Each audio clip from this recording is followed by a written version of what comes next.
The NFL season is inching near, and the second week of the preseason has given us a few key takeaways to focus on, whether that's good play, poor play, or injuries. I'm Brandon Gdula, managing editor at numberfire.com. I'll be breaking down three players whose stock look to be on the rise entering the 2021 season based on this past week in the NFL. I'm going to start with a player who actually himself hasn't looked totally great, but it's more about the overall situation, and that's San Francisco 49ers quarterback Trey Lance. Lance, of course, the third overall pick this season out of North Dakota State. His preseason stat line shows just 13 completions on 28 attempts, but that's been good for 230 yards, which is 8.2 per attempt. Now, drops have kind of plagued him. NFL's next gen stats count three drops on Lance's 28 attempts, and Pro Football Focus has credited his pass catchers with six drops thus far. But he also has been charged with five turnover worthy plays, according to PFF as well. So it's not all perfect by any means. The pass catchers have had some issues, but he's also had his own issues. The bigger thing here is that Jimmy Garoppolo has not done much to suggest that he's going to be the locked in starter all season long for the 49ers, even though head coach Kyle Shanahan said he's still sticking with Garoppolo as the week one starter thus far. The point here is more that Lance can bring league altering upside in our fantasy leagues. He's got a 9.3 yard average depth of target, so he's pushing the ball downfield pretty well. That's about 3 yards deeper than what we've seen from Jimmy Garoppolo lately. He's got rushing ability. He's got elite yards after the catch teammates as well in San Francisco. They ranked top five in percentage of yards gained after the catch last year. So pretty much a great situation for Trey Lance. And we're not hearing that Kyle Shanahan is locked into Garoppolo. So that just makes it a matter of time before Lance gets a chance this season, and you will want him on your fantasy teams. At running back, we could be seeing the return to relevance of last year's running back darling. That is James Robinson for the Jacksonville Jaguars. The primary reason for that is an injury to the Jaguars' first round pick, Travis Etienne. Etienne has sustained a Lisfranc injury, and while we don't know yet the severity of it, reports are that the injury could have a timetable of a few days to a few months, or honestly indefinitely. So we don't know yet, but I've been down on James Robinson all offseason.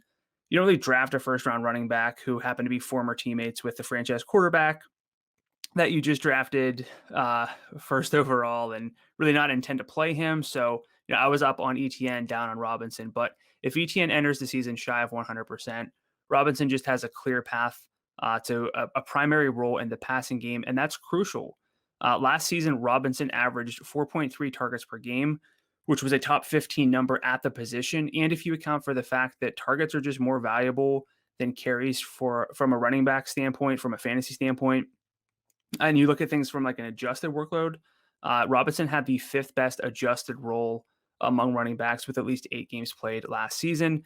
So even if ETN's injury requires a shorter recovery, which I hope it does because it's never fun to have these players get injured, Robinson's early season value still should be trending up, and the Jaguars get some easy ground game matchups to start the season with Houston, Denver, Arizona, and Cincinnati to start the 2021 campaign.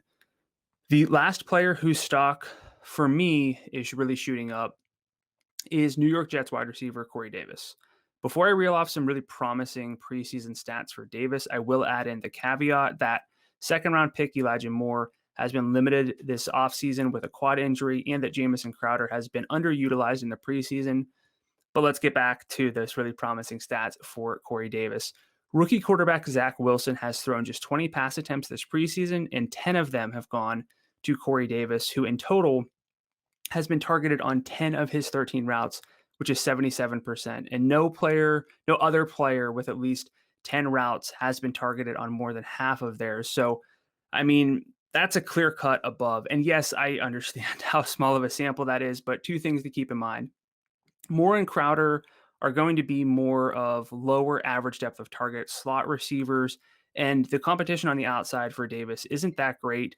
I love Denzel Mims coming out of college, but certainly has not been garnering a plethora of praise this offseason. So Davis should be featured on downfield targets for the Jets while also really pushing for and kind of being the main candidate to lead the Jets in target share. And those downfield targets matter a ton.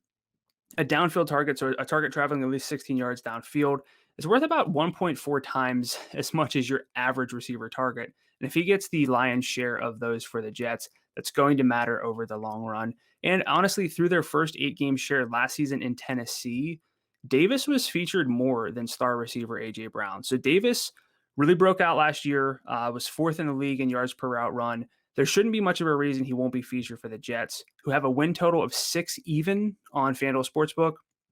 That implies we'll be throwing plenty this season, and the early returns imply that Davis should be the primary beneficiary. So that's going to do it for me for this edition of the FanDuel Hurry Up. Best of luck this season, and I hope you all find this year's James Robinson in your fantasy football drafts.